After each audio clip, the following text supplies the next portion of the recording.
My name's Barry O'Neill. I'm the founder and the current chairperson of the Rory Gallagher International Tribute Festival.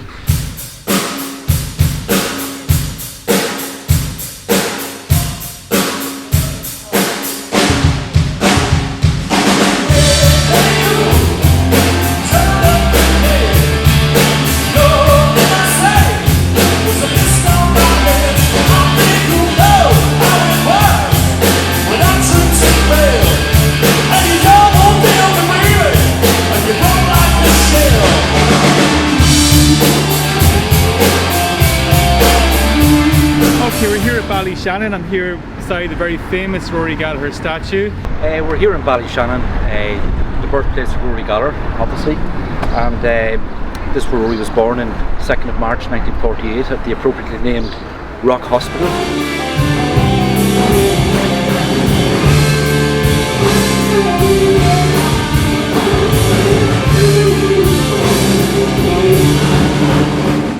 We're here at Eastport Road in Ballyshannon, and Rory Gallagher was born just literally like a couple of hundred metres up here at the Rock Hospital, and obviously born to parents Monica and Danny. But after Rory was born, they came to live with my grandparents on their property just down here. So hence the plaque that first home was here in Eastport. This is where Rory had his first existence as a very young child, as a baby, as a toddler here. So my late auntie actually remembers the day that Rory came home as a baby to our homestead. So this is my family property here. So for years and years, like after, even when Rory was touring and stuff, like we grew up at home here on the street, and every time Rory came on TV or came up in conversation, it was an article, it was like my uncle or my dad or someone would say, you know, Rory lived here, his first home. And then years later, I suppose through the 90s, before Rory died and after Rory died, and since then we had people coming from all over the world. Hello, I came from France, and I here because I would like see all the festival in Ballyshannon.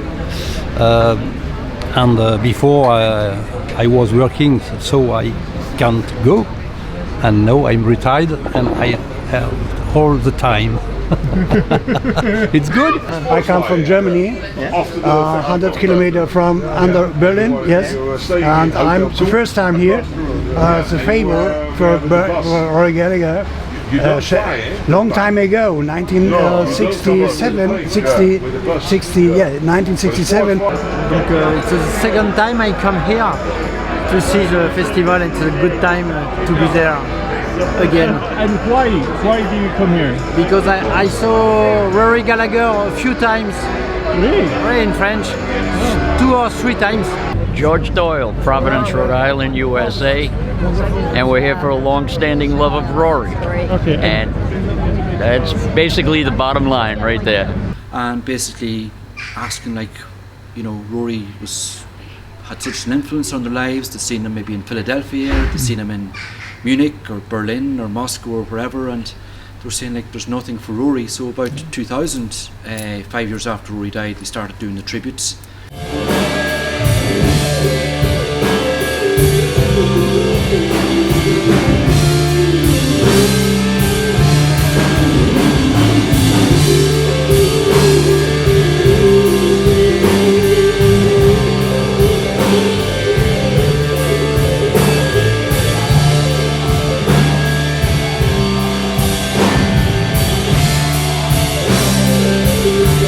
We started a very small tribute festival. 2002 we did up this wall and put in the plaque, and Donald, Rory's brother, came and unveiled it, and so this is where I say Rory first took his first little footsteps into the world, was here at Eastport in Ballyshannon. Why do you think he's so special to so many people, Rory? Well, I think he never sold out in his values. Like, he was never a commercial artist. I think Belfast was very special for him. I think the fact his father was a dairyman, Danny Gallagher. His father was an Ulster champion accordion musician, and you know, his mum, when she lived here in Ballyshannon, took part in many of the local dramas. So I think from the very start, Rory had a very natural sort of introduction, probably to traditional Irish music, to maybe performance through his late mother Monica, and I think that those values always stayed with him. And even Rory's brother Donald would always tell the story that as a very young lad, when they were living in Derry City, probably as a 6-7-year-old, that he was tuning into, channels, radio channels, through old transistor radios, just to try and hear the old skiffle blues music that you wouldn't have probably heard a lot on. You still wouldn't hear it today in a lot of Irish radio channels, but I think he always held those core principles, and he never sold out as regards, being Rory Gallagher. He had lots of offers, obviously. We've all heard stories about the Rolling Stones and different probably offers that came to him over the years, but I just think that he was organic to himself. His guitar was special to him, his music was special to him, and he just wasn't a blues rock artist. He was very much an Irish folk musician as well. And I think the recordings that came after his death, that Donald would have released through the Within Wheels album around 2002, like they were all collaborations with people like Ronnie Drew and Lonnie Donegan and people like that. So I think people don't appreciate that a lot of the time. The real fans would, but I think generally people box Rory off as being a rock guitarist that lit up stages all over the world, but I think there was so much more to him as a person, and I think that's why the fans to this day still connect with him. And the most unique thing about that I see here at the Rory Gallagher International Tribute Festival is the new generation of young people who come and play his music. What did you ever? What did you ever? What did you ever? What did you ever? What did you ever? Did you ever?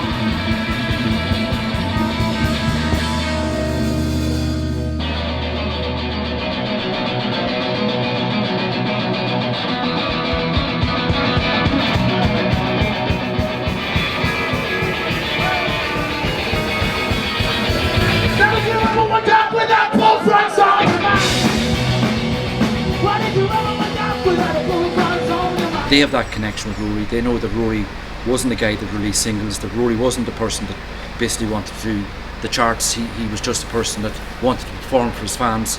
And I think no matter what people come from what part of the world, they'll always tell you that, if they're from Greece or from Holland or from Germany, Belgium, they'll tell you about the experience they had at a concert where they met Rory after a concert and he had time for his people.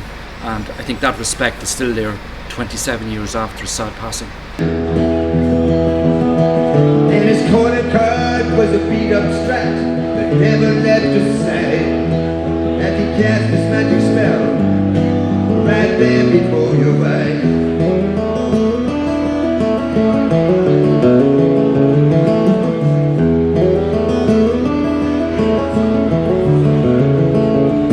When he take you as the gold flies to a far and distant land, as he sang a song of legends he helped you understand.